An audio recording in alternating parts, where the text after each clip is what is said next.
नमस्कार मित्रांनो, प्रेमाची गोष्ट ह्या मालिकेच्या आजच्या भागामध्ये आपण पाहणार आहोत की आ, सकाळी सकाळी एक मध्ये डोकावून बघायला जाते आणि दरवाजातून म्हणते, मास्तरीनबाई हाय का तिथे? ते लगेच माधवी म्हणते, हो हो हाय, ये इकडे बघ. मुक्ता आतमध्ये जाते आणि म्हणते, आई गुड मॉर्निंग. तेव्हा माधवी देखील तिला गुड मॉर्निंग म्हणते. माधवी म्हणते, मी थाळीपीठ केलं आहे, तू खाणार का इथे? तेव्हा मुक्ता म्हणते, नाही नाही, मला खूप उशीर झाला आहे. माधवी म्हणते, डब्यामध्ये भरून देते. तेव्हा मुक्ता म्हणते, तू दिलेलं थाळीपीठ सगळं वाटण्यामध्येच जातं, त्यामुळे मी रविवारी आले की भरपेट खाईल. तर माधवीला म्हणते, आदित्य येणार आहे का? तेव्हा माधवी म्हणते, हो हो, येणार आहे, त्याचीच तर तयारी चालली आहे. तेव्हा मुक्ता माधवीला म्हणते, बरं ऐक एक. मुक्ताला म्हणते, मला जर त्यांचे लहानपणीचे फोटो मिळाले असते तर बरं झालं असतं. लगेच मुक्ता हातात फोटो घेते आणि माधवीला देते. तेव्हा माधवी म्हणते, अरे वा, किती छान कलेक्शन आहे, मी विचार करत होते आणि तू फोटो घेऊन पण आलीस. माधवी म्हणते, हुशार मुलगी आहे. मुक्ता म्हणते, तुझीच तर मुलगी आहे मी. माधवीला म्हणते, माझ्या मनात आहे ना एक आयडिया आली आहे, सांगते मी तुला. तेव्हा माधवी म्हणते, सांग सांग. तेव्हा मुक्ता दरवाजा बंद करायला जाते. इकडे सावनीच्या घरी सावनी मध्ये घडलेला प्रकार आठवत असते. तितक्यात ती तिच्या कामवालीला म्हणजे सुषमाला आवाज देते. मग ऐवजी आदित्य सावनीला कॉफी घेऊन येतो आणि म्हणतो, मम्मा मम्मा, ही दर तुझी favourite coffee, black coffee. Savani आदित्यला म्हणते, तू आज शाळेत नाही गेलास? तेव्हा आदित्य म्हणतो, नाही, आज माझा मूड नव्हता. तेव्हा सावनी त्याला म्हणते, इट्स ओके. ते म्हणतो, तू माझं सोड, तुझं तू ठीक आहेस ना? तेव्हा सावनी म्हणते, हो मी ठीक आहे. तेव्हा आदित्य तिला म्हणतो, खरं सांग मम्मा, माझ्याकडे बघून बोल. तेव्हा सावनी आदित्यला म्हणते, किती मोठ्या माणसांसारखा बोलतोस ना तू?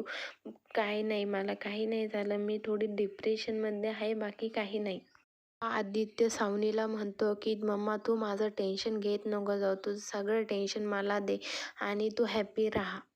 ते सावनीला प्रॉमिस करतो की, मी तुला नेहमी हॅप्पी ठेवेल, कधीही त्रास देणार नाही, आय प्रॉमिस यू मम्मा, असं म्हणतो. तेवढ्यात सावनीला प्रिन्सिपल मॅडमचा फोन येतो आणि सावनी प्रिन्सिपल मॅडमशी बोलते आणि म्हणते, हो यार, ते मी आदित्यला.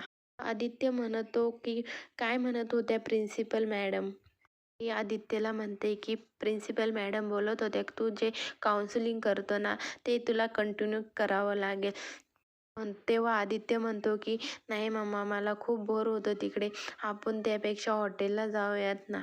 आदित्यला समजावते आणि म्हणते, नाही, तू काउन्सिलिंगला जा, तुला तिथे काय करायचं, तिथे जायचं, ऐकायचं आणि घरी यायचं. तेव्हा सावनी म्हणते, तुझा क्लास झाला की तू मला कॉल कर, तू म्हणतो तसं आपण हॉट चॉकलेट खायला जाऊयात. तो म्हणतो, ठीक आहे मम्मा. तिच्या घरी मुक्ता सागर आणि आदित्यचे फोटो लावत असते आणि तेव्हा माधवी मुक्ताला म्हणते, झालं का मुक्ता तुझं?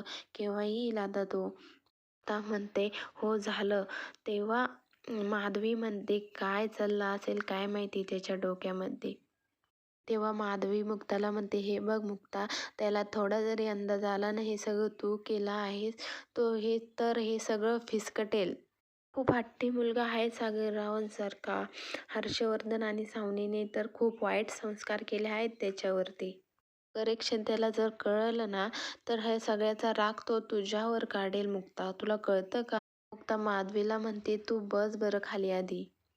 म्हणते, आई ग, गैरसमज हा लवकर दूर झाला नाही ना तर माणसं गमवतात. आदित्य बरोबर पण तेच झालं आहे. त्याचे गैरसमज वाढत गेले आहेत, त्यामुळे तो त्याच्या फॅमिलीपासून दूर झाला आहे. हे वेळेत जर थांबलं नाही ना तर कंट्रोलमध्ये कधीच नाही येणार. वर जेवढं प्रेम करते ना तेवढंच मला आदित्यवर पण करायचं आहे.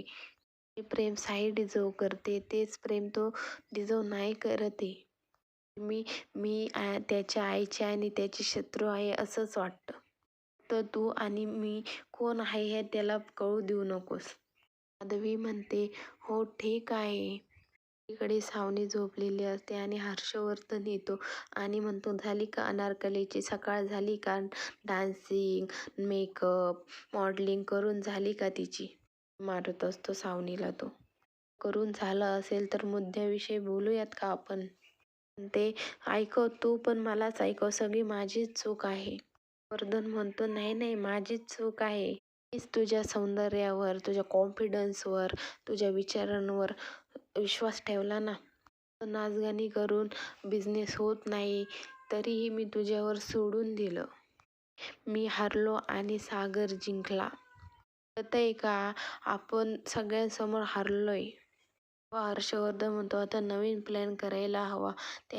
सागरने त्याची मालमत्ता, बिझनेस सगळं आपल्या नावावर करायला हवं. सावनी म्हणते, 1 मिनिट, पण आपण हे सगळं कसं करणार आहोत? वर्धन तिला टोमणा देतो आणि म्हणतो, गाणी करून तर नक्कीच नाही. प्रॉपर प्लॅन करून.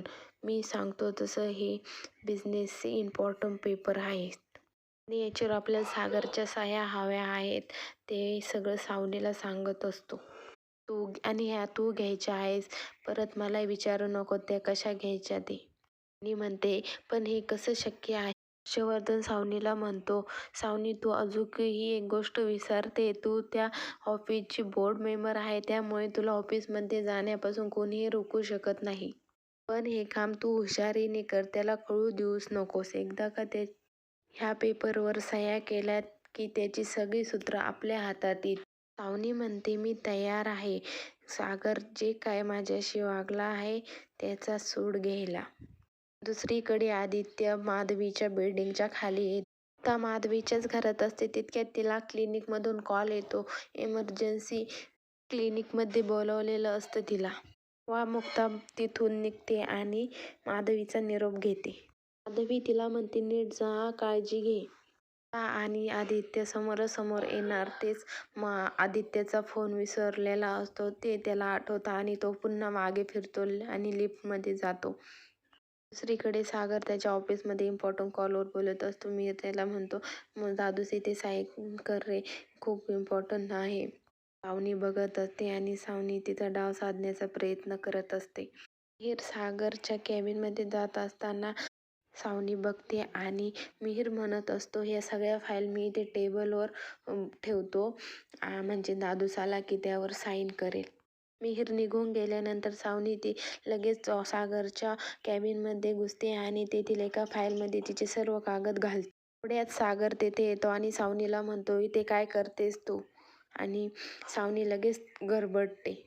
सावनीची बोलती बंद होते आणि सागर तिला म्हणतो, मी विचारलंय, तू इथे माझ्या कॅबिनमध्ये काय करतेस? तेव्हा सावनी लगेच सागरला म्हणते, तू विसरतो का सागर, मी आज ऑफिसची बोर्ड मेंबर आहे.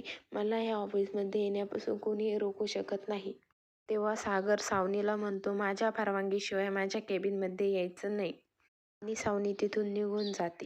एकीकडे आदित्य माधवीच्या घराची बेल वाजवत असतो आणि माधवी दरवाजा उघडते आणि त्याला म्हणते, तुझीच वाट बघत होते मी.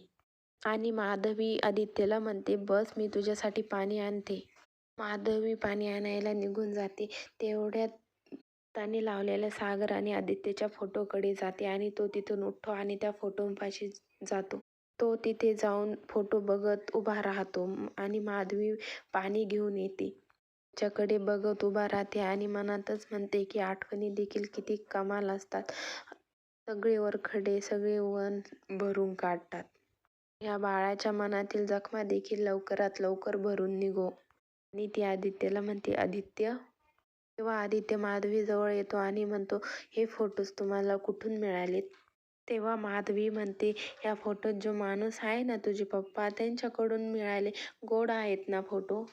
आता विचार करत असते, आदित्य आला असेल ना, तो सागर आणि त्याचे फोटो बघून काय रिॲक्ट करेल? ती तिच्या मनालाच प्रश्न करते. सागर आणि आदित्यची कथा रेकॉर्डिंग केलेली चालू करते. ते ऐकून आदित्य लगेच मागे फिरून पाहतो माधवीकडे. ऐकून आदित्य भावनिक होतो आणि माधवीच्या हातातून फोन हातात घेतो. गोष्ट संपते आणि माधवी उठते आणि आदित्यच्या हातातून फोन घेते आणि म्हणते, गोष्ट ऐकून आदित्यच्या डोळ्यात पाणी आलंय. किती हळवा आहे आदित्य. त्याच्या डोक्यावरून हात फिरवत म्हणते. भागात आपण पाहणार आहोत की सागरची फाईल हरवलेली असते. तेव्हा मुक्ता म्हणते, हीच आहे का तुमची फाईल? तेव्हा सागर त्या फाईलवर साईन करायला जातो. त्या फाईलमध्ये सावनीनं ठेवलेले पेपर असते. त्या पेपरवर सागर साईन करणार का हे बघणार आहोत आपण. पुढील भागाच्या डेली अपडेटसाठी शिवानी मराठी चॅनलला सबस्क्राईब करा, लाईक करा. धन्यवाद.